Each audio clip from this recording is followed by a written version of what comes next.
Hello and welcome to match 3 of our Gauntlet.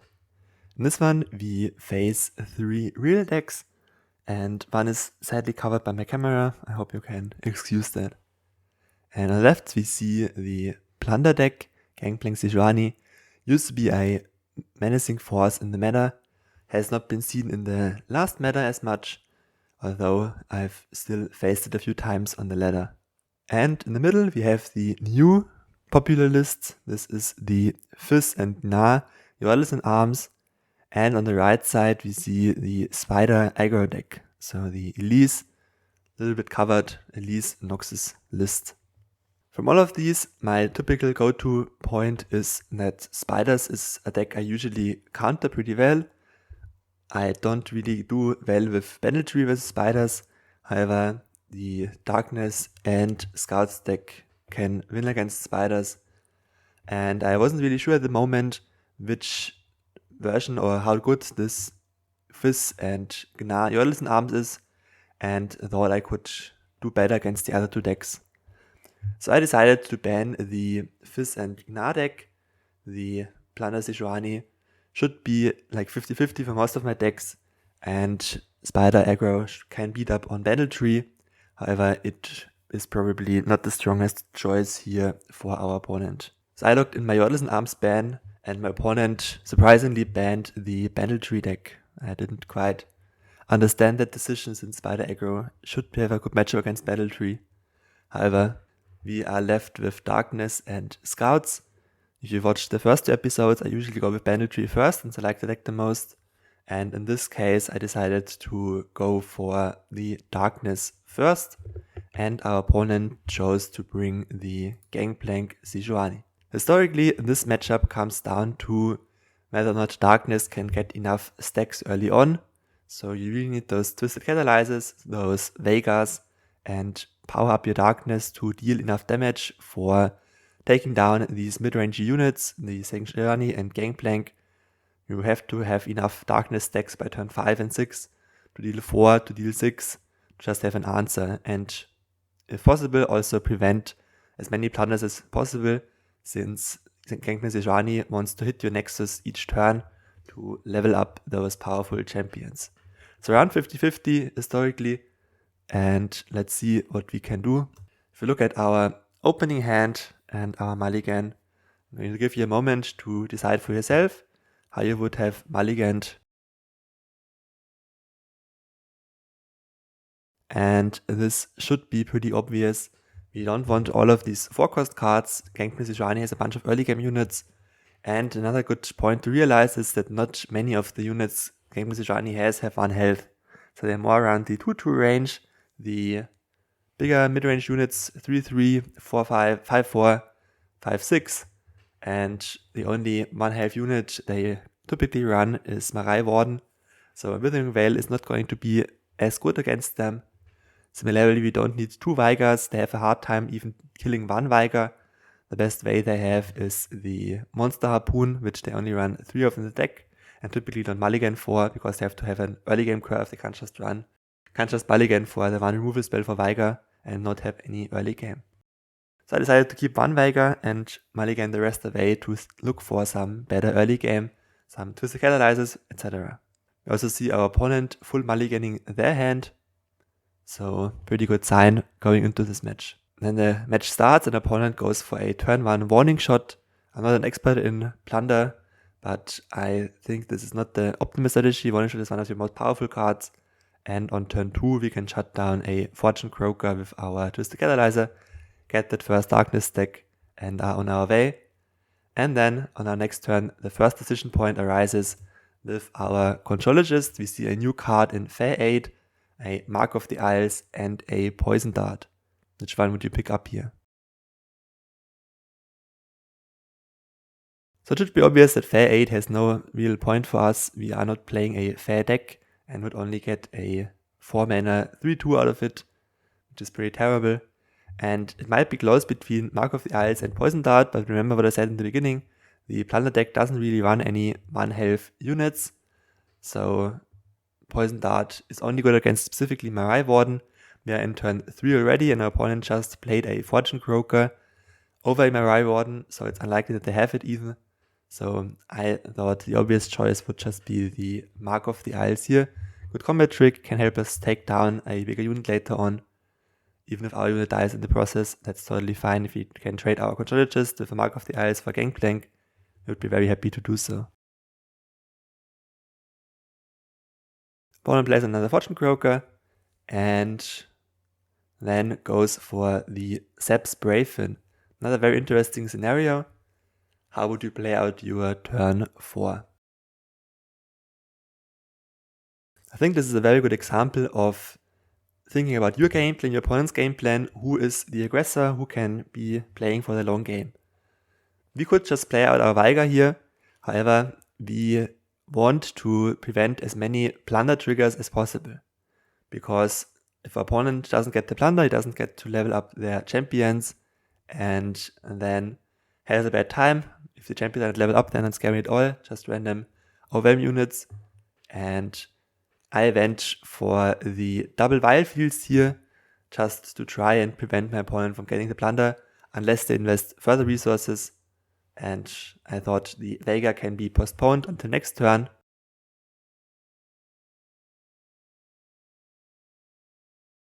However, my opponent then went for a Make It Rain, and luckily hit my Nexus, so they still get the plunder trigger.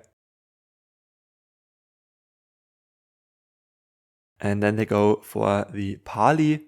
Now in this spot, you might be tempted to use your Mark of the Isles to save your Contrologist, but remember, taking damage in general is not a big problem. We have already our 4-5 lifesteal in our hand, and don't have to worry too much about taking damage. And they activated the plunder trigger already this turn. They hit our Nexus already, so losing this one guy to the Parley doesn't really matter. And we can instead bait our opponent into attacking into us and then get them with the Mark of the Isles, because they of course don't know we have that, since it's not in our deck originally. So we go for the Parley.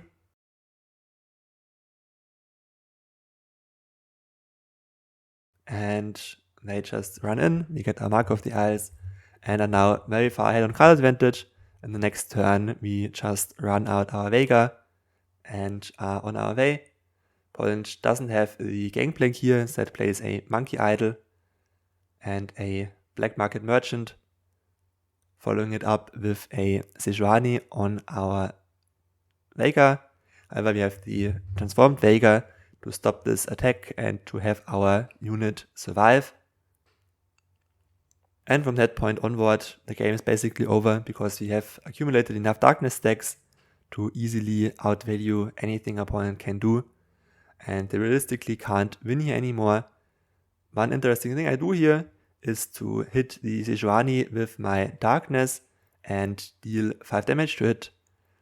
The opponent then goes for another warning shot play, or at least the Allegiance guy, and yeah, I think it's a little bit of a poor planning, because the Powder Monkey would already deal Nexus damage here, and there's no need to play out this warning shot here just for the +1/+1 on the crack shot or on the Jagged Butcher.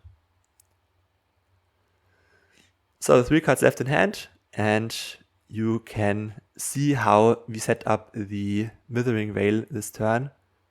We start off with Killing of the Dreadway with our now 6 power darkness, and the rest of this game is a little bit fast forwarded, because we obviously are in a winning spot and there's not really much they can do.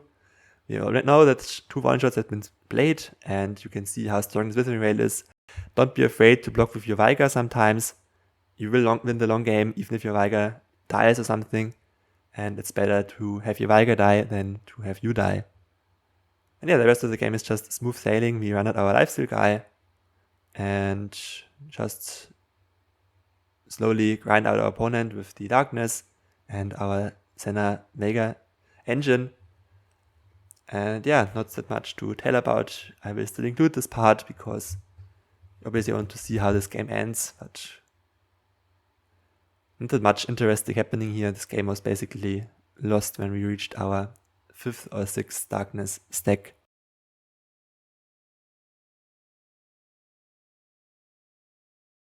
Interesting here, we don't go for the full kill on Gangplank, because we want our lifesteal Like we want to go to 19 life, and that's just over. Opponent nabbed a Twisted Catalyzer and just has a random early game unit. We just go for cheaper darkness and take on another Gangplank. And this is the problem. If you can't deal with those mid-range units, you lose. But if you have the darkness stacks to just take them out, there's nothing your opponent can do. And yeah, Louvre Travelers getting us more information, seeing the second Make It Rain, which is pretty common, and opponent concedes. We move on to the next game. We of course lock in our scouts list, and once again have to win the second game with the scout deck. For this matchup, it's again important to think about who will be the aggressor and who will be the slower deck. And one thing you should realize here is that we as a scouts deck have no hard removal, we have no vengeances, and will just lose if they have the Gangplank and Sejuani on the board. Gangplank will deal 2 to all of our board and just diminish us. Sejuani will make us unable to go to combat, which is the main way for scouts deck to win. So we have to take the aggressive role, and this is very important. If you come to the conclusion you have to be the aggressor, you mustn't switch it up or anything. This is very clear. We have to be aggressive, we have to deal damage, we have to get in our attacks, otherwise we lose this matchup in the long run. And you will see how this turns out in the games. Even if opponent looks like they are aggressive, you have to then still be more aggressive, because even if a good draw, your only chance to win is to have a better draw and to be more aggressive here. We were never outvaluing Sejuani, we're never killing a Sejuani, so let's just do our best to deal as much damage as we can. So here's our mulligan. What would you do?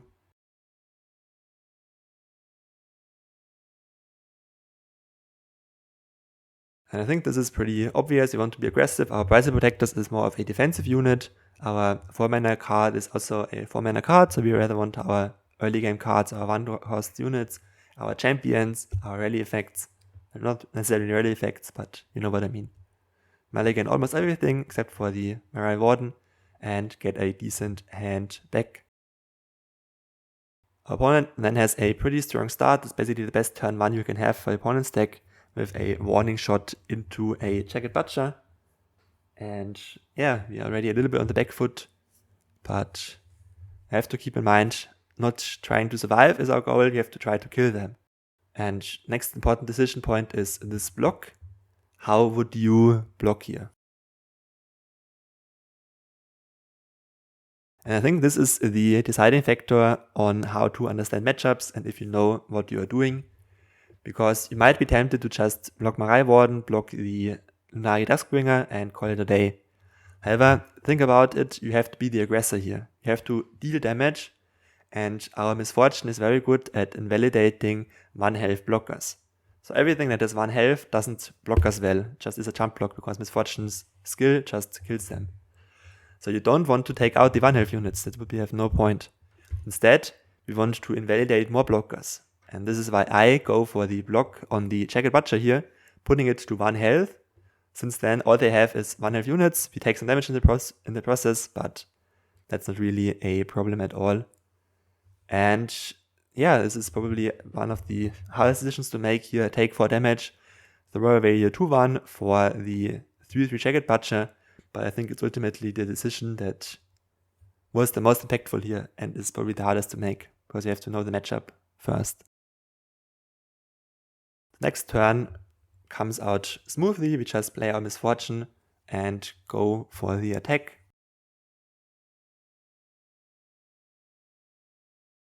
And we're not using the Range Dissolve here. We just want to keep it for a better turn.